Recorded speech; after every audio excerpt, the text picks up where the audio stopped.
नमस्कार दोस्तों, Gyandeep private ITI अहिरबाज Bharatpur की ऑनलाइन क्लासेज में आपका स्वागत है। तो अपना जो चैप्टर है, टॉपिक है, वो चल रहा है ट्रांसफॉर्मर। तो इससे पहले की क्लास में आपने पढ़ा कि जो ट्रांसफॉर्मर है वो आउटपुट क्षमता के आधार पर कितने प्रकार के हैं, जिनके आपने दो प्रकार पढ़े। पहला ऑटो ट्रांसफॉर्मर और उसका जो दूसरा टाइप था वो पढ़ा था आपने इंस्ट्रूमेंट ट्रांसफॉर्मर। और इंस्ट्रूमेंट ट्रांसफॉर्मर में आपने दो टाइप पढ़े, तो CT और दूसरा PT। तो यानी कि जो ऑटो ट्रांसफॉर्मर था उसमें आपने पढ़ा कि ऑटो ट्रांसफॉर्मर का प्रयोग कहाँ करते हैं और उनका कनेक्शन प्राइमरी और सेकेंडरी वाइंडिंग के बीच में कैसा होता है, उसमें वाइंडिंग कितनी प्रयोग करते हैं। तो इस आधार पे आपने ऑटो ट्रांसफॉर्मर का प्रयोग पढ़ा, उसके एडवांटेज पढ़े, डिसएडवांटेज पढ़े। इसके अलावा अपने इंस्ट्रूमेंट में पढ़ा कि जो करंट ट्रांसफॉर्मर है उसका प्रयोग कहाँ करते हैं, उसका संयोजन कैसा होता है प्राइमरी और सेकेंडरी वाइंडिंगों के बीच। दूसरा, उसका जो लाभ है वो क्या है, हानि क्या है। इसके बाद जो पोटेंशियल ट्रांसफॉर्मर है उसमें आपने पढ़ा कि उसकी जो प्राइमरी सेकेंडरी के बीच में जो संयोजन है वो कैसे हैं और उनका प्रयोग कहाँ करते हैं, उनका जो वाइंडिंगों का जो रेशियो है वो क्या है। तो ये सारी चीजें आपने पढ़ी। तो उसके बाद जब अपन टॉपिक स्टार्ट करेंगे तो वो है व्यापारिक आधार पर ट्रांसफॉर्मर। तो यानी कि on the basis of commercial, यानी कि जो ट्रांसफॉर्मर है उनका अगर वर्गीकरण नेक्स्ट टाइप में किया जाए तो वो होगा व्यापारिक आधार पर। तो यानी कि व्यापारिक आधार पर जो ट्रांसफॉर्मर है वो दो प्रकार के होते हैं। यानी कि अगर कॉमर्शियल स्टेटस देखा जाए तो उस कॉमर्शियल स्टेटस में जो ट्रांसफॉर्मर है उनके दो टाइप हैं, जिनमें पहला टाइप है पावर ट्रांसफॉर्मर और जो दूसरा टाइप है वो टाइप है डिस्ट्रीब्यूशन ट्रांसफॉर्मर। तो यानी कि कॉमर्शियल में दो स्टेटस आते हैं, एक तो पावर और दूसरा डिस्ट्रीब्यूशन। अब हम बात करेंगे पहले पावर ट्रांसफॉर्मर की कि पावर ट्रांसफॉर्मर का प्रयोग लगभग कितनी केवीए तक किया जाता है या इसका प्रयोग कहाँ किया जाता है, ठीक है ना। तो यानी कि जो पावर जो ट्रांसफॉर्मर है उसकी जो क्षमता है, कैपेसिटी है, जो उसकी इफिशियंसी बोल सकते हैं, तो वो होती है 200 केवीए तक। यानी कि जो पावर ट्रांसफॉर्मर की जो क्षमता है वो कितनी होती है, 200 केवीए तक होती है, ठीक है ना। अब इसका जो संयोजन है प्राइमरी और सेकेंडरी वाइंडिंगों के बीच, यानी कि प्राइमरी वाइंडिंग और सेकेंडरी के वाइंडिंग के बीच में जो कनेक्शन होता है वो कनेक्शन किस बेस पे होता है, कौन प्राइमरी वाइंडिंग कौन से कनेक्शन में होती है, सेकेंडरी वाइंडिंग कौन से कनेक्शन में होती है, ठीक है ना। तो यानी कि अगर बात की जाए पावर ट्रांसफॉर्मर की प्राइमरी सेकेंडरी वाइंडिंग के कनेक्शनों की, तो यानी कि इसमें जो प्राइमरी वाइंडिंग होती है वो होती है स्टार में और सेकेंडरी जो वाइंडिंग होती है वो होती है डेल्टा में, ठीक है ना। तो यानी कि अगर इसका एक डायग्राम बना दिया जाए तो वो इस तरीके का बनेगा सीधा। अगर इसका सिंबॉलिक डायग्राम बनाया जाए तो वो इस तरीके से आप बना सकते हैं, ठीक है ना। यानी कि जो प्राइमरी वाइंडिंग है वो स्टार में होती है और सेकेंडरी वाइंडिंग होती है डेल्टा में। अगर ये सिंबॉलिक डायग्राम ना बनाए तो आप सीधा डायग्राम बना सकते हैं इस तरीके से।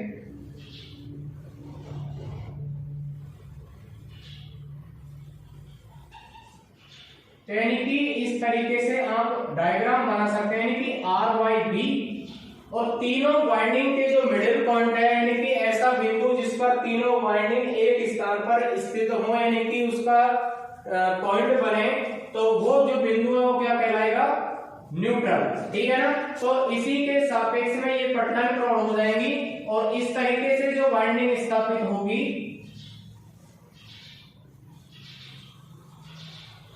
वो कौन सी हो जाएगी, डेल्टा। यानी कि ये स्टार हो जाएगी और ये कौन सी हो जाएगी, डेल्टा।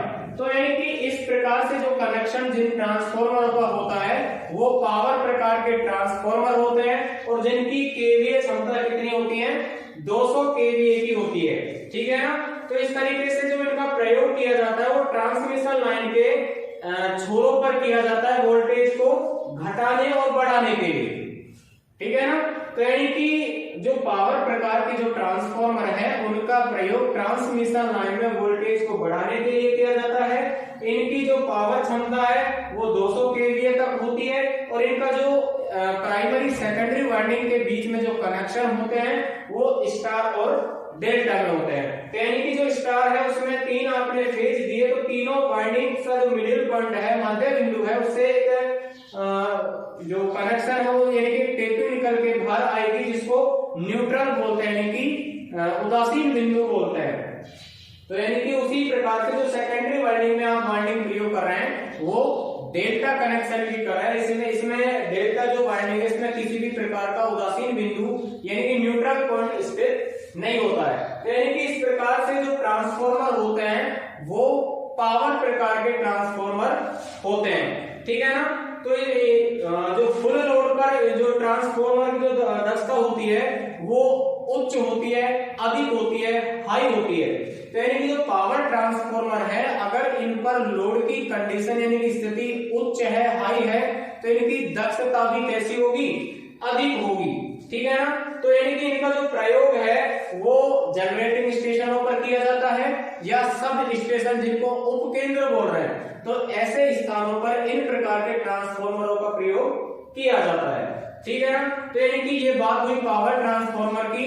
अब बात करेंगे डिस्ट्रीब्यूशन ट्रांसफॉर्मर की, यानी कि जो डिस्ट्रीब्यूशन ट्रांसफॉर्मर है उनके बीच में प्राइमरी और सेकेंडरी वाइंडिंगों के मध्य में कनेक्शन किस प्रकार का होता है, ठीक है ना, और इनकी केवीए क्षमता कितने केवीए में होती है। तो ये सारी चीजें हम डिस्ट्रीब्यूशन में पढ़ेंगे। तो डिस्ट्रीब्यूशन जो ट्रांसफॉर्मर है वो सामान्यतः 5 से 2000 केवीए क्षमता में बनाए जाते हैं।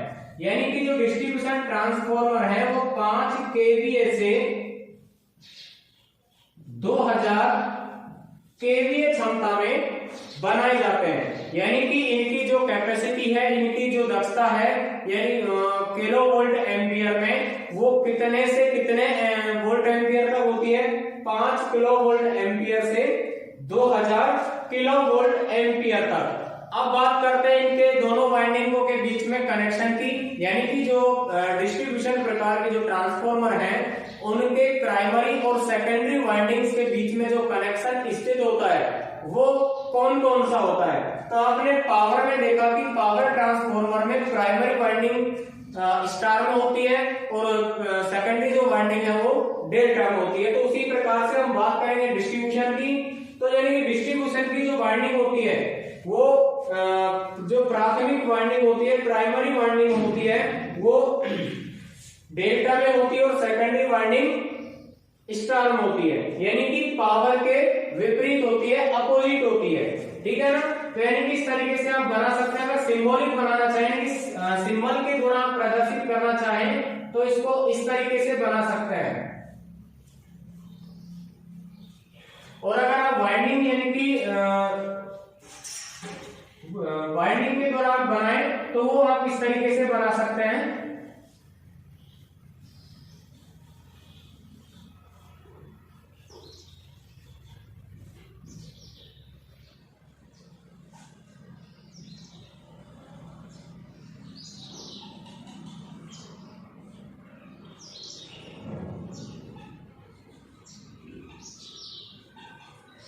तो यानी कि जो डिस्ट्रीब्यूशन ट्रांसफॉर्मर है उसका सिंबॉलिक डायग्राम देखा जाए तो इस तरीके से आप बना सकते हैं। यानी कि ये डेल्टा कनेक्शन है, पटलन कोडर ये स्टार कनेक्शन है।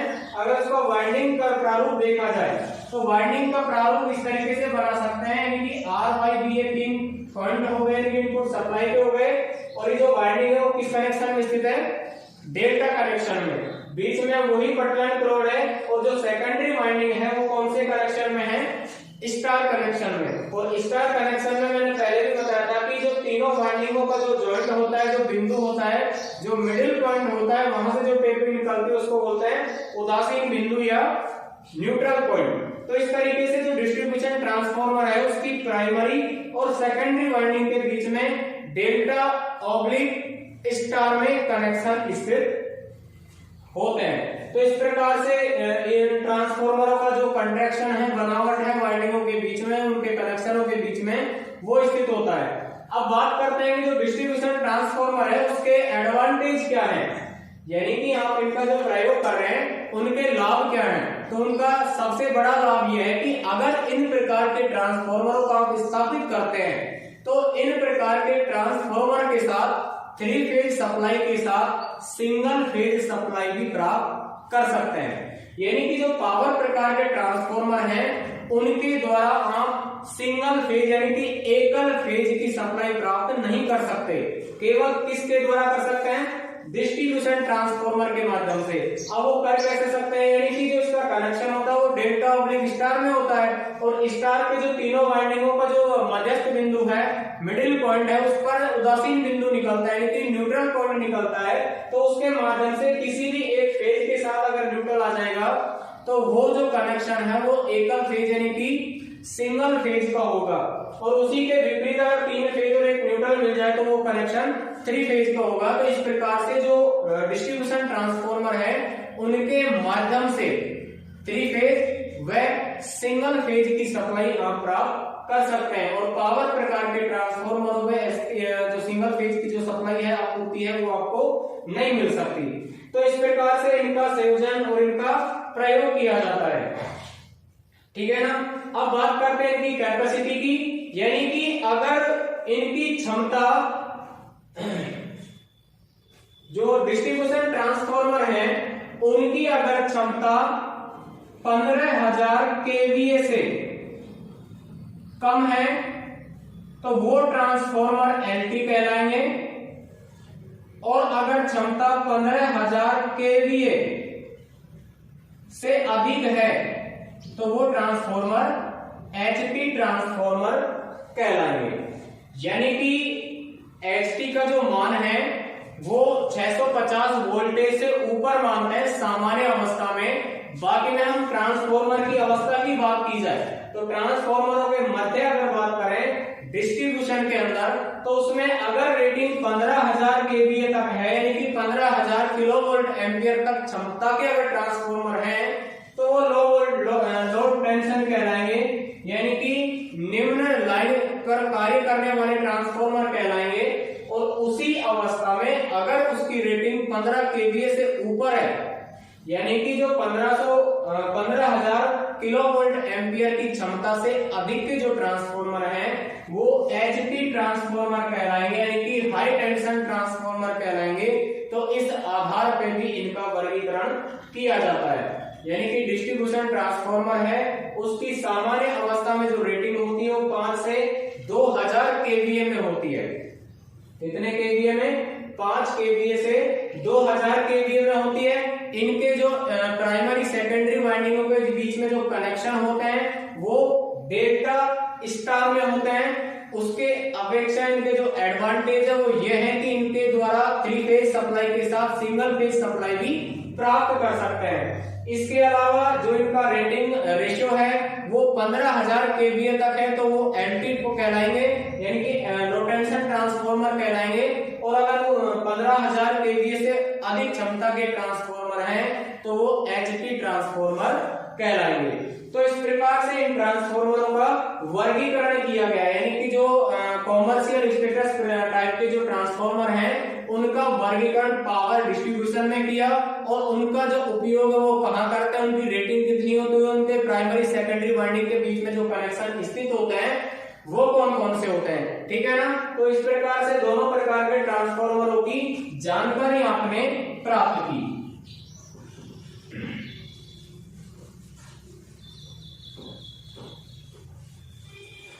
अब हम बात करेंगे जो डिस्ट्रीब्यूशन ट्रांसफार्मर है उसके कितने पार्ट्स होते हैं, यानी कि कितने भाग होते हैं। तो इनकी जानकारी हम लेंगे कि जो वितरण जो ट्रांसफार्मर है जिनका डिवाइडेशन लाइन का किया जाता है, विद्युत को यानी कि वितरण किया जाता है, तो उन प्रकार के जो ट्रांसफार्मर हैं उनमें जो जितने भी भाग प्रयोग होते हैं, यानी कि जो ट्रांसफार्मर के जितने भी मुख्य भाग हैं वो भाग बने किसके होते हैं, कहाँ स्थित होते हैं, उनका कार्य क्या है, उनके लाभ क्या है, उनसे लॉसेज क्या है, तो ये सारी चीजें आप पढ़ेंगे, ठीक है ना। तो सबसे पहले आप पढ़ेंगे कंजर्वेटर। सबसे पहला जो भाग है और सबसे जो मुख्य भाग है वो पढ़ेंगे कंजर्वेटर, ठीक है ना। तो यानी कि जो ट्रांसफॉर्मर होता है उसका एक मेन टैंक होता है, एक मुख्य टैंक होता है जिसमें सारा का सारा ऑयल भरा होता है।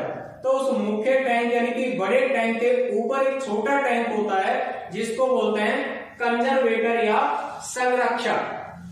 अब संरक्षक का मतलब क्या है? संरक्षक का मतलब यह है कि सुरक्षा करने वाला।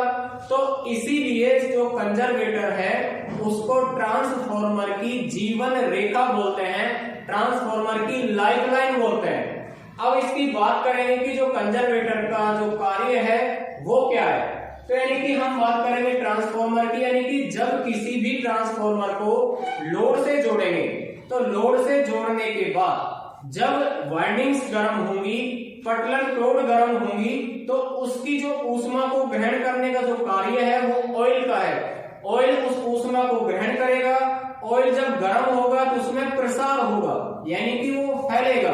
तो यानी कि ऑयल का जो स्तर है, जो लेवल है, वो कहां जाएगा? ऊपर जाएगा। तो यानी कि ऊपर जब जाएगा तो उसको एक स्पेस चाहिए, जगह चाहिए, तो वो जगह प्रदान करने का जो कार्य है वो किसका है? कंजर्वेटर का यानी कि संरक्षक का है, पहली अवस्था। दूसरा, जब जो टैंक है या ट्रांसफॉर्मर है उसके मेन टैंक में अगर ऑयल का स्तर कम हो जाए यानी कि ऑयल कम पड़ जाए तो उसकी क्षतिपूर्ति या उसकी जो ऑयल का जो लेवल है, गेज है, उसकी पूर्ति का करने का जो कार्य है वो कंजर्वेटर करता है यानी कि संरक्षक करता है। तो इसीलिए जो संरक्षक है इसी को इसीलिए ट्रांसफॉर्मर की लाइफलाइन बोलते हैं, ट्रांसफॉर्मर की जीवन रेखा बोलते हैं, ठीक है ना। और ये जो टैंक है ये कास्ट आयरन पदार्थ से बना होता है और ये जो कास्ट आयरन पदार्थ बनने के बाद जो मुख्य टैंक है उसके साथ ही ऊपर की स्थिति में जुड़ा होता है, ठीक है ना। तो इस प्रकार से जो कंजर्वेटर का जो काम है वो एक तो ऑयल के प्रसार को स्पेस यानी कि जगह देना, दूसरा ऑयल के स्तर अगर कम हो जाए तो उसको ऑयल की पूर्ति करने का जो कार्य है वो कंजर्वेटर का है। तो इस प्रकार से जो कंजर्वेटर का जो मुख्य कार्य वो दो प्रकार से हो गया, यानी कि ऑयल के स्तर को बनाए रखना और ऑयल का प्रसार को फैलने में जगह प्रदान कराना। तो इस प्रकार से जो ऑयल है वो काम करता है और जो ट्रांसफॉर्मर आसानी से सुरक्षात्मक रूप से कार्य कर सकता है, ठीक है ना। तब उसके बाद जो दूसरा भाग है उसकी बात करें तो वो होता है टैंक, जिसको मेन टैंक बोल रहे हैं, मुख्य टैंक बोल रहे हैं। तो जो मुख्य टैंक है वो आयताकार होता है और आंतरिक भागों में जो आप कोर स्थापित कर रहे हैं, वाइंडिंग स्थापित कर रहे हैं, उनको धारण करने का कार्य जो करेगा वो मेन टैंक करेगा। यानी कि कोर वाइंडिंग के साथ में ऑयल जो भर रहे हैं उसी को उसको भी धारण करने का काम कौन करेगा? ऑयल टैंक करेगा। और ये कास्ट आयरन पदार्थ से बना होता है, यानी कि जो मुख्य टैंक है वो कास्ट आयरन पदार्थ से बना होता है और इसका जो मुख्य कार्य है, मेन जो वर्क है इसका वो है वाइंडिंग, पटलन क्रोड और ऑयल को अपने में समाये रखना, उनको धारण करना। इस प्रकार से जो मेन टैंक का कार्य है वो पूरा होता है। इसके बाद बात करते हैं विंग्स की, यानी कि जो ट्रांसफॉर्मर की जो मुख्य बॉडी होती है यानी उसका योग होता है, उसके साइड में नलिकाएं स्थित होती हैं, यानी कि पाइप नुमा भाग होते हैं जिनको विंग्स बोलते हैं, ठीक है ना। जो विंग्स हैं उनका जो मुख्य कार्य है वो ये होता है कि जब ट्रांसफॉर्मर का ऑयल गर्म होता है तो मुख्य टैंक से वो गर्म ऑयल उन विंग्स के माध्यम में प्रवाहित होता है। तो विंग्स के माध्यम में जब प्रवाहित होगा तो उनको जो ठंडा करने का कार्य है वो ठंडा करने का कार्य किनका है? विंग्स का है। ये पहले आपने कूलिंग सिस्टम में पढ़ा था कि जो नेचुरल कूलिंग सिस्टम है उसमें विंग्स में जब ऑयल प्रसारित होगा तो बाहर की जो ठंडी हवा है वो विंग्स से टकराएगी और टकराने के बाद ऑयल ठंडा होगा, ठंडा होने के बाद वापस मुख्य टैंक में प्रवाहित हो जाएगा। तो ये प्रोसेस बार बार चली आगे बढ़ती जाएगी तो जो ट्रांसफॉर्मर का जो ऑयल है वो अधिक मात्रा में गर्म नहीं हो पाएगा और आसानी से कार्य कर सकता है। तो इस प्रकार से जो विंग्स का कार्य है वो मुख्य कार्य ऑयल को ठंडा रखने का है। और ये विंग्स जो बनाई जाती हैं वो कास्ट आयरन की बनाई जाती है, यानी कि जो विंग्स का जो निर्माण है वो पदार्थ जिसका प्रयोग कर रहे हो कास्ट आयरन पदार्थ है जिनका प्रयोग इनको बनाने में किया जाता है। उसके बाद हम बात करेंगे ब्रीदर की, कि ब्रीदर क्या होता है, कहां स्थित होता है और इसका जो मुख्य कार्य है वो क्या होता है। ठीक है ना। तो यानी कि जो ब्रीदर है तो यह भी जो मुख्य टैंक होता है और जो कंजर्वेटर होता है, तो कंजर्वेटर के साथ ब्रीदर का प्रयोग किया जाता है। तो ब्रीदर का जो मुख्य टैंक से जुड़ा होता है और ब्रीदर को श्वासक भी कहते हैं। श्वासक का मतलब है ब्रीथिंग, यानी इसका सीधा संबंध ये होता है कि ट्रांसफॉर्मर का श्वासक कहते हैं। और श्वासक का मतलब क्या होता है, ये प्रक्रिया कब जनरेट होती है, कब उत्पन्न होती है, तो इसका सीधा संबंध आप बता सकते हैं कि जब ट्रांसफॉर्मर ऑयल गर्म होगा और गर्म होने के बाद वो जो ऑयल है उसका प्रसार होगा कंजर्वेटर की ओर, और कंजर्वेटर के साथ जुड़ा होता है ब्रीदर। ठीक है ना। तो ब्रीदर के साथ कंजर्वेटर कंजर्वेटर का जुड़ा कंजर्वेटर जो मुख्य टैंक में स्थित है और उसके साथ जो ब्रीदर जुड़ा है, तो जैसे ही ऑयल का प्रसार होगा वो ऑयल का प्रसार कंजर्वेटर में जाएगा और कंजर्वेटर में जुड़ा है ब्रीदर। तो यानी कि जैसे ही ऑयल ऊपर उठा तो अंदर की जो वायु है वो कहां जाने का प्रयास करेगी, वायुमंडल में, यानी कि बाहर की ओर जाने का प्रयास करेगी, तो वो ब्रीदर के माध्यम से बाहर चली जाएगी। तो जैसे ही ट्रांसफॉर्मर में लोड कम करेंगे, यानी कि उसका जो भार कम करेंगे, तो वाइंडिंग्स कोर ठंडी होंगी, और वाइंडिंग्स कोर जब ठंडी होंगी तो ट्रांसफॉर्मर का जो ऑयल है वो भी ठंडा हो जाएगा, और जब ऑयल ठंडा होगा तो वो क्या करेगा, सिकुड़ेगा, यानी कि उसका जो प्रेशर है वो कम हो जाएगा।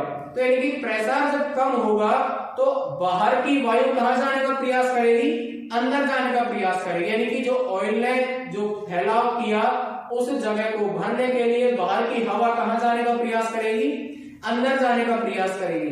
तो उस अवस्था को प्रदान करने के लिए या उस व्यवस्था को उपलब्ध करवाने के लिए जिस माध्यम का प्रयोग किया जाता है वो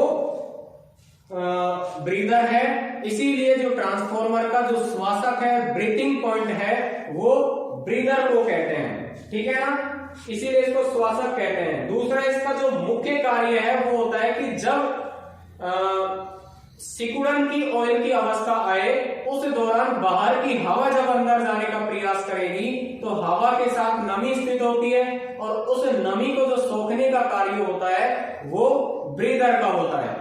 किसका होता है, ब्रीदर का होता है, यानी कि ऑयल में जो नमी की मात्रा है उसको जाने नहीं देता, जिससे ट्रांसफॉर्मर ऑयल में जो अचालकता है वो बरकरार रहे। ठीक है ना। अब बात करेंगे कि जो ब्रीदर जो नमी को सोखने का काम कर रहा है, नमी को रोकने का काम कर रहा है, वो किसके माध्यम से कर रहा है। ठीक है ना। तो वो एक रासायनिक पदार्थ होता है जिसका नाम होता है सिलिका जेल। क्या होता है, सिलिका जेल। ठीक है ना। तो यानी कि ये जो डायग्राम है ये ब्रीदर का है, तो इसमें कनेक्टिंग पाइप होता है जो कंजर्वेटर के साथ जुड़ा होगा। सिलिका जेल फिलिंग होल है, यानी कि फिलिंग होल का मतलब है कि जब सिलिका जेल को आप परिवर्तित करेंगे, बदलेंगे, तो उसमें जो जेल जब वापस इसमें स्थापित करेंगे तो वो इस फिलिंग होल के माध्यम से करेंगे। उसके बाद है इंस्पेक्शन विंडो, यानी कि निरीक्षण खिड़की। तो यानी कि आप ये अवस्था देखना चाहिए कि सिलिका जेल की अवस्था सही है या सिलिका जेल नमी प्राप्त करने के बाद खराब हो चुकी है, तो उसकी जांच करने के लिए विंडो होती है, खिड़की होती है, जिसके माध्यम से आप कलर कोड के माध्यम से आप चेक कर सकते हैं कि सिलिका जेल की स्थिति कैसी है। ठीक है ना। उसके बाद जो ये भाग है ये किसका है, सिलिका जेल का है। और इसके बाद जो पॉइंट आता है ड्रेन होल। ड्रेन होल का मतलब ये है कि जिस अवस्था में सिलिका जेल खराब हो जाती है तो उसको बाहर निकालने के लिए जिस गेट की आवश्यकता होगी उस वो गेट यहाँ पे होता है, यानी कि ड्रेन होल के माध्यम से पुरानी सिलिका जेल को आप बाहर निकाल सकते हैं। ठीक है ना। उसके बाद जो इनलेट आता है वो आता है एयर इनलेट, यानी कि जब ट्रांसफॉर्मर ऑयल ठंडा होगा, सिकुड़ेगा, तो बाहर की जब हवा अंदर आने का प्रयास करेगी तो वो अंदर किसके माध्यम से आएगी, इसके माध्यम से, यानी कि एयर इनलेट के माध्यम से अंदर आएगी। और उसके नीचे होता है ऑयल सील। अब जो ऑयल सील है इसका जो मुख्य कार्य है वो क्या होता है, तो यानी कि जो ऑयल सील है और सिलिका जेल है, जो इनमें जो मुख्य कार्य है इन दो पॉइंटों का है, यानी कि एक तो ऑयल सील और दूसरा सिलिका जेल, ठीक है ना। तो यानी कि जो सिलिका जेल है उसका मुख्य कार्य आपको पहले बता दिया कि सिलिका जेल वायुमंडल में से आने वाली नमी को अपने में सोख लेती है, जो शुष्क वायु है, ड्राई एयर है, उसको मुख्य टैंक में जाने देती है। उससे पहले जो आप पॉइंट की बात करते हैं तो वो होती है silica gel, sorry oil seal. अब ऑयल सील का काम क्या है, यानी कि जो वायुमंडल है, एटमॉस्फेयर है, उसमें धूल कण होते हैं, और जब धूल कण वायु के साथ प्रवेश करेंगे वायु इनलेट के माध्यम से, तो यानी कि जो धूल के कण हैं, मिट्टी के जो कण हैं, उनको रोकने का कार्य जो करेगा वो कौन करेगा, ऑयल सील करेगा। तो यानी कि जो धूल के कण हैं, डस्ट के जो कण हैं, वो यहाँ पे रुक जाएंगे, और जो केवल प्योर एयर है, नमी युक्त, वो कहां जाएगी, इस वायु इनलेट के माध्यम से इस सिलिका जेल में प्रवेश करेगी। तो यानी कि जो धूल कण है वो यहाँ पे रुक गए, और जो नमी युक्त हवा है वो यहाँ तक आ गई, ठीक है ना। अब जो नमी युक्त हवा है उसमें से नमी को रोकने का काम कौन करेगा, सिलिका जेल काम करेगा। तो यानी कि पूरी नमी को कौन रोक लेगा, सिलिका जेल इसी क्षेत्र में रोक लेगा। अब जो यहाँ से जो एयर जाएगी वो कैसी जाएगी, ड्राई एयर।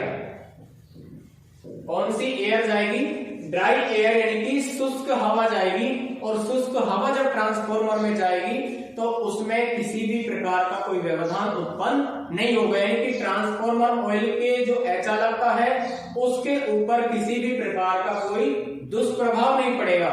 इससे पहले जब आपने ऑयल के गुण पढ़े ट्रांसफॉर्मर के, तो उसमें आपने एक पॉइंट पढ़ा था कि जो इसकी नमी है, ह्यूमिडिटी, वो ट्रांसफॉर्मर की अधिकतम कितनी हो सकती है। तो यानी कि उसकी आपने एक राशि पढ़ी थी 50 ppm, यानी कि मान लीजिए सिलिका जेल नमी युक्त करके पूरा खराब हो चुका है, फिर भी उसके दौरान जो इनलेट में हवा जाएगी तो उसमें मान लो कुछ मात्रा की अगर नमी पहुंच भी गई है, तो वो नमी कितने पॉइंट से अधिक नहीं होनी चाहिए। तो वो आपने पढ़ा था कि 50 ppm, यानी कि पर पार्ट्स पर मिलियन। तो यानी कि इस राशि से अधिक की नमी ट्रांसफॉर्मर ऑयल में स्थित नहीं होनी चाहिए, ठीक है ना।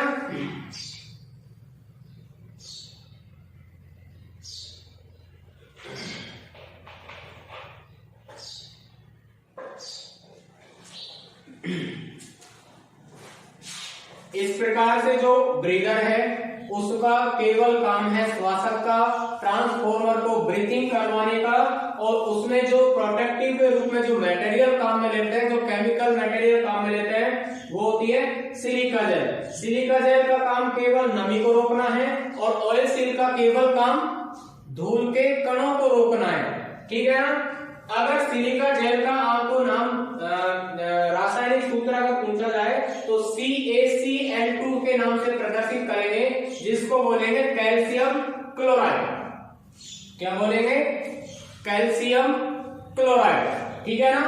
अब इसकी बात करते हैं कि जब सिलिका जेल कैल्शियम क्लोराइड होता है तो इसकी जो प्रारंभिक अवस्था है, नमी सोखने के बाद की अवस्था है, या पूर्णतः नमी सोखने के बाद की अंतिम अवस्था है, उसमें इसके जो कलर्स है, इनके जो रंग है, वो किस प्रकार से बदलते जाते हैं, और उन रंगों के बदलने के बाद जब ये कंडीशन आएगी कि सिलिका जेल का रंग खराब हो जाएगा, यानी कि रंग बदल जाएगा, तो उनको परिवर्तित करना भी आवश्यक है। इसलिए इसको निरीक्षण फील्ड के माध्यम से देखा जाता है। तो बात करें सिलिका जेल की प्रारंभिक अवस्था की, यानी कि फर्स्ट स्टेज की, तो उस अवस्था में जो सिलिका जेल है उसका जो कलर होता है वो लगभग यानी कि एक व्हाइट कलर होता है, सफेद रंग होता है। और सफेद रंग के बाद अगर ये प्रक्रिया में नमी सोखने की में आएगी तो वो हल्का आसमानी हो जाएगा, यानी कि जिसको बोलते हैं लाइट ब्लू। क्या बोलते हैं, लाइट ब्लू, यानी कि हल्का आसमानी हो जाएगा। और हल्का आसमानी के बाद जब पूर्णतः नमी को सोख लेगा, यानी कि पूरी तरीके से जो ये नमी को सोखने के बाद ऐसी अवस्था की ये कार्य करना बंद कर देगा, नमी को अपने में समाहित करने में सक्षम नहीं होगा, तो उसके बाद जब इसका कलर जो होगा वो हल्का गुलाबी होगा, यानी कि लाइट पिंक हो जाएगा। क्या हो जाएगा? Light pink. यानी कि इसकी 3 स्टेज मिली आपको। पहली स्टेज जब इनको आप स्थापित करते हैं, यानी कि इसको ब्रीदर में रखते हैं, तो जो पहली स्टेज है, पहली जो अवस्था है वो कैसी होती है? सफेद रंग की होती है। अब सफेद रंग के बाद जब कुछ दिनों के बाद ये कार्य करेगी, तो उस अवस्था में जो इसका कार्य है, इसका जो रंग है वो कैसा हो जाएगा? लाइट ब्लू हो जाएगा, यानी कि हल्का आसमानी कलर हो जाएगा। और उसके बाद जब ये पूर्णतः नमी को सोख लेगी, यानी कि एक ऐसी क्षमता जिसको सैचुरेशन पॉइंट भी बोल सकते हैं। सैचुरेशन पॉइंट का मतलब क्या होता है? संतृप्त बिंदु, यानी कि ऐसा मान जिसके बाद ये और अधिक नमी को अपने में एब्जॉर्ब नहीं कर पाए। तो यानी कि पूर्णतः जब नमी युक्त ये हो जाएगी, तो उस अवस्था में इस सिलिका जेल का जो कलर है, वो रंग है, वो कितना हो जाएगा? लाइट पिंक हो जाएगा, यानी कि हल्का गुलाबी हो जाएगा। तो इस प्रकार से जो सिलिका जेल है उसका प्रयोग कलर के अनुसार किया जाता है। ठीक है ना? तो बात करते हैं सिलिका जेल की पुनः प्रयोग की। तो सिलिका जेल को अगर पुनः प्रयोग करना है तो इसको 160 डिग्री सेल्सियस पर गर्म करेंगे। और गर्म कब तक करेंगे? जब तक ये वापस कौन से कलर में ना लौट आए? व्हाइट, यानी कि सफेद रंग में ना लौट आए, तब तक इस प्रकार के जेल को गर्म करते रहेंगे। ठीक है ना? तो ब्रीदर का जो प्रयोग है वो एक तरह से ट्रांसफॉर्मर के प्रोटेक्टिव रूप में, यानी कि सुरक्षा के रूप में, इसलिए इसको प्रोटेक्टिंग डिवाइस भी बोल सकते हैं, सुरक्षा युक्ति भी बोल सकते हैं। ठीक है ना? बात करते हैं कि अगर सिलिका जेल का प्रयोग ना करें या सिलिका जेल के अलावा आप दूसरे प्रकार की अवस्थाओं का प्रयोग करें, दूसरे प्रकार के पदार्थों का प्रयोग करें, तो उनके अलावा आप किन का प्रयोग कर सकते हैं? यानी कि ब्रीदर में आपने सिलिका जेल का प्रयोग किया, तो ब्रीदर में आप सिलिका जेल के अलावा रबर डायफ्राम का प्रयोग कर सकते हैं। किसका प्रयोग कर सकते हैं? रबर डायफ्राम का प्रयोग कर सकते हैं। उसके अलावा थर्मोसाइफन फिल्टर का प्रयोग कर सकते हैं। ठीक है ना? थर्मोसाइफन फिल्टर का प्रयोग ना करें तो आप गैस कुशन का प्रयोग कर सकते हैं। ठीक है ना? तो यानी कि जो रबर डायफ्राम है, थर्मोसाइफन फिल्टर है, गैस कुशन है, इनका प्रयोग भी किसके अंदर करते हैं? इस ब्रीदर के अंदर सिलिका जेल के स्थान पर कर सकते हैं। लेकिन सबसे कामगर या सबसे सुरक्षित या प्रोटेक्टिव जो मटेरियल है वो कौन सा है? Silica gel. यानी कि इसको पहचानना आसान है कि यानी कि इसकी जो शुद्धता और जो अशुद्धियां, यानी कि पूर्ण रूप से जब नमी युक्त हो जाएगी तो उसको पहचानना आसान होता है कि इसको बदलना कब है। दूसरा, इसको ब्रीदर में से निकालना और बदलना वो प्रक्रिया आसान है। और इन तीनों प्रकार की जो अवस्थाएं हैं, तीनों प्रकार के जो पदार्थ हैं या इंस्ट्रूमेंट है, उनके अलावा ये कैसी है? प्रोटेक्टिव है, अच्छी क्वालिटी है, यानी कि अच्छी गुणवत्ता का पदार्थ है। इसीलिए जो प्राथमिकता देंगे वो किसको देंगे? सिलिका जेल को देंगे।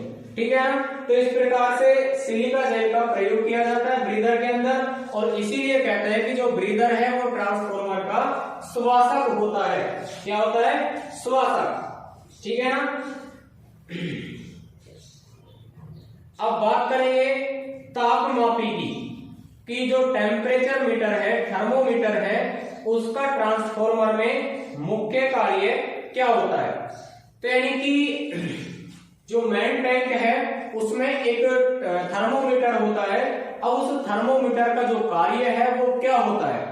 तो थर्मोमीटर का केवल कार्य होता है ट्रांसफॉर्मर ऑयल के तापमान को मेजर करना, यानी कि ट्रांसफॉर्मर तेल का मापन करना।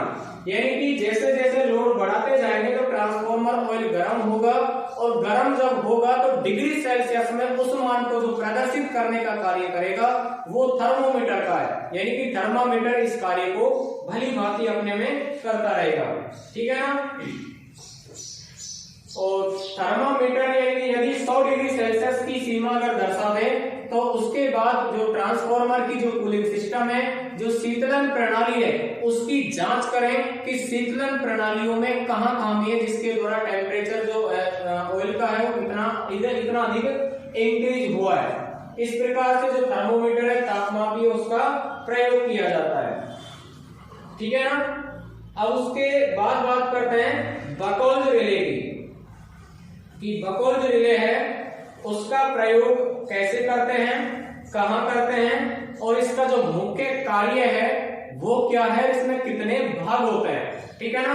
तो सबसे पहले अगर बकौल्ज रिले की बात करते हैं तो ये किससे ऑपरेट होती है, तो यानी कि जो बकौल्ज रिले है वो गैस ऑपरेट डिवाइस है। यानी कि जो बकौल्ज रिले है वो एक प्रोटेक्टिव डिवाइस है, सुरक्षा युक्ति है, जो ट्रांसफॉर्मर का जो मुख्य टैंक है, कंजर्वेटर की जो पाइप के मध्य का भाग है उस पर ये स्थापित की जाती है। और जो कार्य यानी कि इसका जो कार्य प्रचालन है वो किसके आधार पर है, गैस के आधार पर, यानी कि गैस ऑपरेटेड रिले भी बोल सकते हैं इसको। और इसका प्रयोग कौन से प्रकार के ट्रांसफॉर्मरों में किया जाता है, तो इस आधार पर आप बता सकते हैं कि जो ऑयल कूलिंग सिस्टम वाले जो ट्रांसफॉर्मर हैं उन प्रकार के ट्रांसफॉर्मरों में इस डिवाइस का प्रयोग किया जाता है। ठीक है ना। ये मैंने पहले ही बता दिया कि ये जो बकौल्ज रिले है वो मेन टैंक और कंजर्वेटर जो टैंक है उसके मध्य में ये स्थित होता है। यानी कि जो मुख्य टैंक है और जो कंजर्वेटर का जो टैंक है उसका जो पाइप का जो भाग है, यानी कि जो मुख्य टैंक को जोड़ने वाला, कंजर्वेटर से भाग को जोड़ने वाला जो मुख्य पाइप है उसके मध्य में बकौल्ज रिले स्थापित की जाती है। ठीक है ना।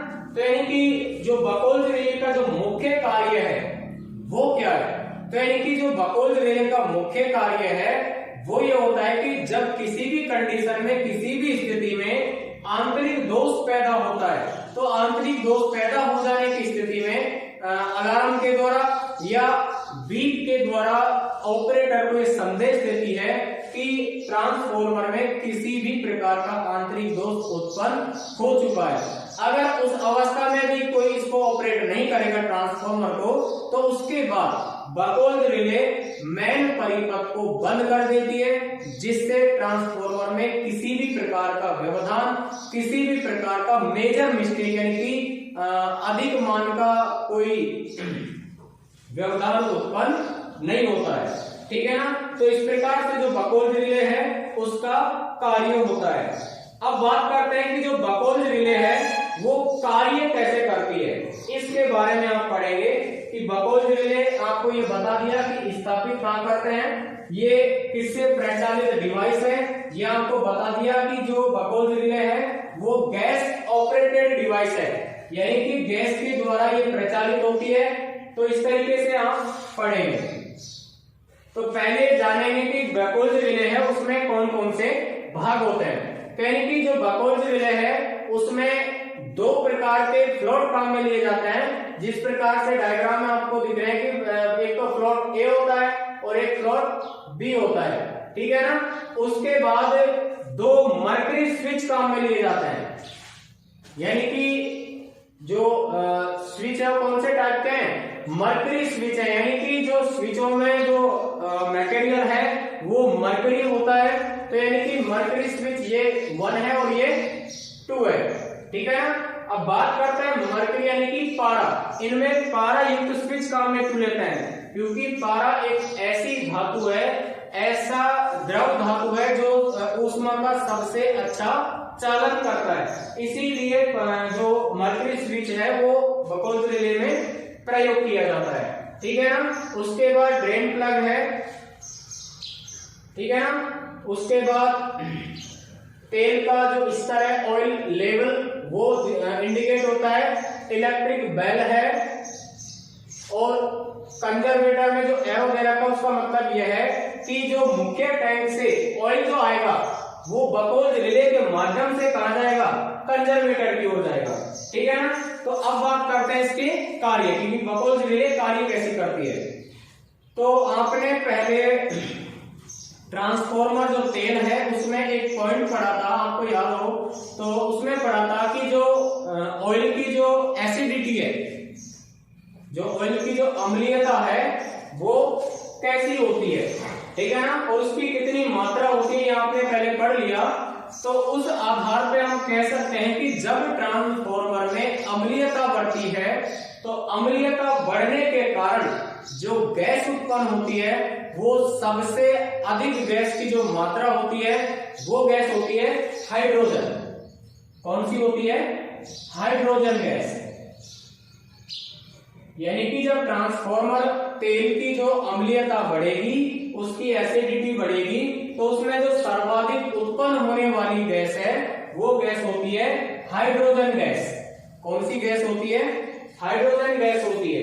तो हाइड्रोजन गैस जब दाब के साथ ऊपर आएगी, यानी कि मेन टैंक से कंजर्वेटर की साइड आएगी, तो आने के बाद यानी कि मान लो ये मुख्य टैंक है, मुख्य टैंक में जब हाइड्रोजन गैस उत्पन्न होगी तो ये गैस सबसे हल्की होती है। यानी कि जितनी भी गैसेज होती हैं उन सबसे हल्की गैस कौन सी होती है? हाइड्रोजन गैस होती है। तो ये मुख्य टैंक से कहां प्रवाह होने की कोशिश करेगी? कंजर्वेटर की ओर। यानी कि कंजर्वेटर की ओर जब प्रवाह होगी तो कंजर्वेटर से पहले पाइप में स्थित क्या होती है? बकोल्ज रिले। तो बकोल्ज रिले में जब ये स्थापित होगी या प्रवाहित होगी तो उसके बाद ये कहां चढ़ेगी? ऊपर चढ़ जाएगी, और ऊपर चढ़ने के साथ ही जो फ्लोट ए है वो क्या हो जाएगा? डाउन हो जाएगा। यानी कि इसका जो पॉइंट है फ्लोट ए का वो नीचे हो जाएगा, यानी कि डाउन, इसकी जो स्थिति है वो नीचे की ओर हो जाएगी। और नीचे की जब स्थिति होगी तो ये परिपथ को किसका पूरा करेगी? इस अलार्म का करेगी। तो जैसे ही फ्लोट ए गैस के माध्यम से नीचे आएगा, डाउन आएगा, तो परिपथ इलेक्ट्रिक बेल का पूरा होगा। ये इंडिकेट करेगा ऑपरेटर को। अगर उसके दौरान भी ऑपरेटर उसको ऑपरेट नहीं करेगा, मेन सप्लाई को बंद नहीं करेगा, तो उसके माध्यम जो प्रवाह तेज होगा तो ये जो ऑयल है या गैस है किससे टकराएगा? इस फ्लोट बी से टकराएगा। किससे टकराएगा? फ्लोट बी से।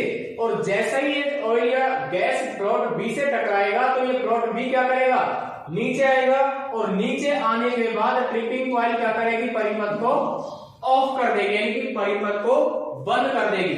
और जैसे ही परिपथ ऑफ होगा यानी कि परिपथ बंद होगा तो ट्रांसफॉर्मर में जो इनपुट सप्लाई का जो मान है वो भी क्या हो जाएगा? बंद हो जाएगा। किसी भी प्रकार की बड़ी हानि यानी कि मेजर मिस्टेक ट्रांसफॉर्मर में नहीं हो पाएगी।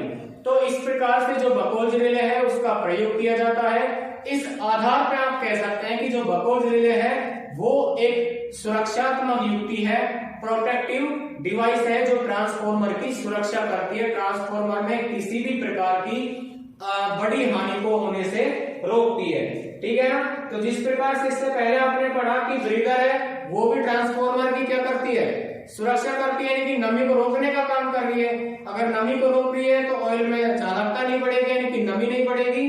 तो ये भी कैसे डिवाइस बोल सकते हैं? प्रोटेक्टिव डिवाइस बोल सकते हैं। उसी आधार पर ये भी क्या कर रही है? ट्रांसफॉर्मर का सुरक्षा कर रही है। तो सुरक्षा करने के दौरान इसको क्या बोल सकते हैं? सुरक्षा युक्ति बोल सकते हैं, ट्रांसफॉर्मर की प्रोटेक्टिव डिवाइस बोल सकते हैं। तो इस प्रकार से जो बकोल्ज रिले है वो कार्य करती है। ठीक है ना? उसके बाद हम बात करते हैं तेल की।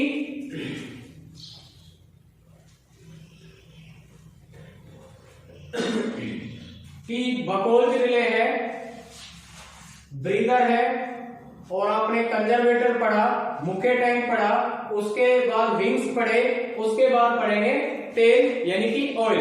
अब ऑयल है उसका जो मुख्य कार्य क्या है, वो कहां स्थापित होता है, कैसा उसका रूप है, और कितना भाग को छोड़कर से पूरे टैंक में ये भरा होता है। ठीक है ना? और इसका जो वर्ग है वो कौन से वर्ग में इसको स्थापित करते हैं, तो ये सारी चीजें पढ़ेंगे। तो सबसे पहले हम बात करते हैं तेल के कार्य की, कि जो ट्रांसफॉर्मर का ऑयल है वो क्या है। तो ये आपने पहले वीडियोस में आपको पढ़ा दिया कि जो ट्रांसफॉर्मर का जो ऑयल है, तेल है, उसका मुख्य कार्य है कोर और वाइंडिंग के द्वारा उत्पन्न ऊष्मा को अपने में समाहित करने का है, पहला कार्य।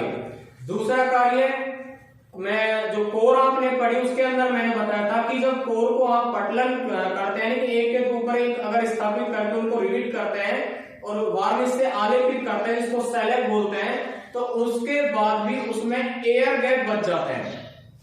क्या बच जाते हैं, एयर गैप बच जाते हैं। तो उन एयर गैप के माध्यम से जो व्यवधान उत्पन्न होता है वो होता है अधिक वाइब्रेशन का।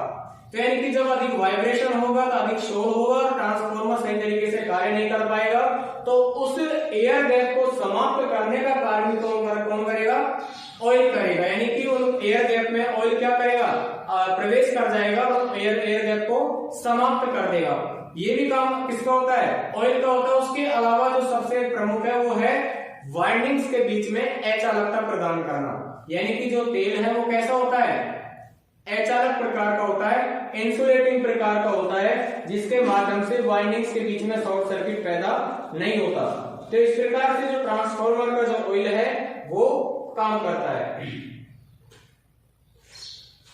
उसके बाद जो ऑयल है वो कैसे प्राप्त किया जाता है, तो जो ट्रांसफार्मर का जो ऑयल है वो पेट्रोलियम जो शुद्धिकरण है, जो पेट्रोलियम शुद्धता का एक रूप है जिसका इसको प्रयोग किया जाता है।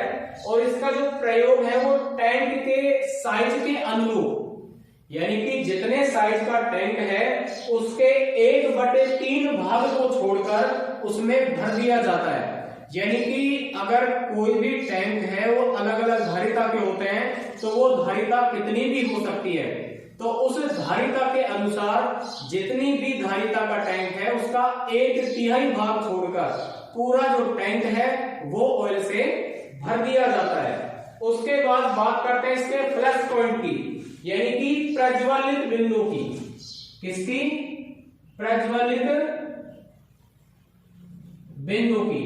तो यानी कि जो इसका फ्लैश पॉइंट है ट्रांसफार्मर ऑयल का वो होता है 139 डिग्री सेल्सियस से 145 डिग्री सेल्सियस। यानी कि इसका जो फ्लैश पॉइंट है या प्रज्वलित बिंदु है वो 139 डिग्री सेल्सियस से 145 डिग्री सेल्सियस होता है। ठीक है ना। अगर बात करें ट्रांसफार्मर ऑयल के वर्ग की, यानी कि जो अचालक पदार्थ होते हैं उनके अलग अलग वर्गों में उनको स्थापित किया जाता है कि कौन सा जो पदार्थ है वो कौन से वर्ग में होगा, और इन वर्गों का जो डिग्री सेल्सियस का पैमाना होता है वो अलग अलग होता है। तो हम बात करते हैं इसके वर्ग की। तो जो ट्रांसफार्मर का जो ऑयल है वो वर्ग बी के अंदर रखते हैं। कौन से वर्ग में, वर्ग बी के अंदर इसको रखते हैं। तो यानी कि इस प्रकार से ट्रांसफार्मर जो ऑयल है उसकी व्यवस्थाएं होती है, उसके गुण होते हैं, उसकी महत्व होता है, उसके कार्य होते हैं। ठीक है ना। तो इनकी जो फ्लैश पॉइंट है वो 139 से 145 डिग्री सेल्सियस होता है। और इसका जो वर्ग है, इसका जो अचालकता का जो क्लास है, वर्ग है, वो कितना होता है, बी होता है। तो इस प्रकार से जो ट्रांसफार्मर ऑयल है उसके बारे में आपको जानकारी दी।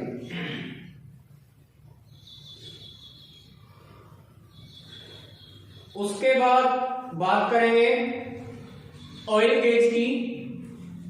तो ऑयल गेज है उसका जो मुख्य कार्य है वो क्या होता है, तो यानी कि मुख्य टैंक होता है, मुख्य टैंक के एक और जो भाग होता है इस तरीके से, और ये कैसा होता है, पारदर्शी। कैसा होता है, पारदर्शी होता है, ट्रांसपेरेंट होता है। तो यानी कि इसके माध्यम से आप देख सकते हैं कि जो ऑयल का स्तर है वो कितना है। तो इस प्रकार से ऑयल की जो स्तर को दर्शाने के लिए, ऑयल के जो क्वांटिटी है उसको प्रदर्शित करने के लिए जिस डिवाइस का या जिस इंस्ट्रूमेंट का या जिस भाग का प्रयोग किया जाता है उसे ऑयल गेज कहते हैं। क्या कहते हैं, oil gauge.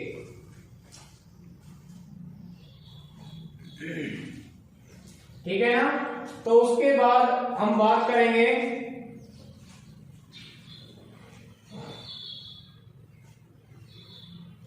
Tape changer switch की। किसकी बात करेंगे, टेप चेंजर स्विच की। अब ये टेप चेंजर स्विच होता क्या है, ये मैंने पहले भी बताया था, अपने ऑटो ट्रांसफार्मर में भी पढ़ा था कि टेप जो चेंजर स्विच है वो क्या होता है, कैसे इसका निर्माण किया जाता है, कैसे इसका प्रयोग किया जाता है और कैसे इसको स्थापित किया जाता है। ठीक है ना। तो जो टेप चेंजर स्विच है उसका जो कार्य प्रणाली है, उसका जो बनावट है, उसका जो निर्माण है वो सेकेंडरी वाइंडिंग से किया जाता है। यानी कि जो सेकेंडरी वाइंडिंग्स होती है उनमें से टेपिंग्स निकालकर उस स्विच का निर्माण किया जाता है। और टेपिंग्स क्या होती है, मैंने कल भी आपको बताया था कि जैसे वाइंडिंग की जो वर्तें होती हैं, लपेटन होती है, उनके बीच में से कनेक्शन करके जो वायर वो बाहर निकाल लिए जाते हैं, उनके पॉइंट बना लिए जाते हैं और ये पॉइंटों को स्थापित करके रोटरी स्विच या सेलेक्टर स्विच के माध्यम से इनको काम में लिया जाता है और इनके द्वारा आउटपुट वोल्टेज को कम या अधिक किया जाता है। इसीलिए इसको क्या बोलते हैं, वोल्टेज रेगुलेटर बोलते हैं। कल भी आपने पढ़ा था कि टेपिंग्स निकालकर जो स्विच स्थापित किए जाते हैं, यानी कि वोल्टेज को घटाना और बढ़ाने का जो कार्य किया जाता है वो सेलेक्टर स्विच या रोटरी स्विच के माध्यम से किया जाता है, जिसको बोलते हैं वोल्टेज रेगुलेटर। ठीक है ना। तो इस प्रकार से वोल्टेज को स्थिर रखने के लिए या वोल्टेज को कम या अधिक करने के लिए इस प्रकार के स्विच का यानी कि टेप चेंजर स्विच का प्रयोग किया जाता है, जिसको वोल्टेज रेगुलेटर भी कहते हैं।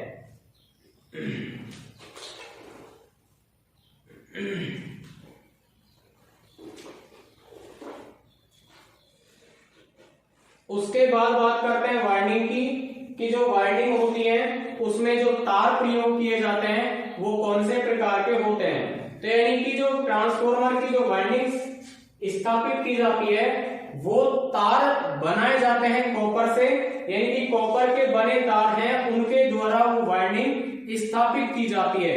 इसके अलावा जो वाइंडिंग्स होती हैं वो एल्यूमिनियम से तार, जो एल्यूमिनियम के तार होते हैं उनके द्वारा भी ये वाइंडिंग्स स्थापित कर दी जाती हैं। कॉपर में जो पदार्थ होता है उसमें दो प्रकार के पदार्थ होता है, एक तो हाइड्रोन कॉपर और दूसरा एनिलीकृत यानी एनिल्ड कॉपर। और जो तार बनाए जाते हैं वो हमेशा एनिल्ड कॉपर से बनाए जाते हैं, एनिलीकृत तांबे से बनाए जाते हैं, हाइड्रोन कॉपर से नहीं। तो यानी कि इस प्रकार से जो इनकी वाइंडिंग है, अगर कॉपर की बनाते हैं तो एनिलीकृत तांबा होगा और उसके अलावा अगर पदार्थ लेंगे तो वो एल्यूमिनियम होगा। ठीक है ना। और इसी आधार पर इन जो कॉइलों को इंडक्टिव कॉइल भी कह सकते हैं, यानी कि जो ट्रांसफॉर्मर में वाइंडिंग स्थापित कर रहे हैं उन वाइंडिंगों को क्या बोल सकते हैं, इंडक्टिव कॉइल।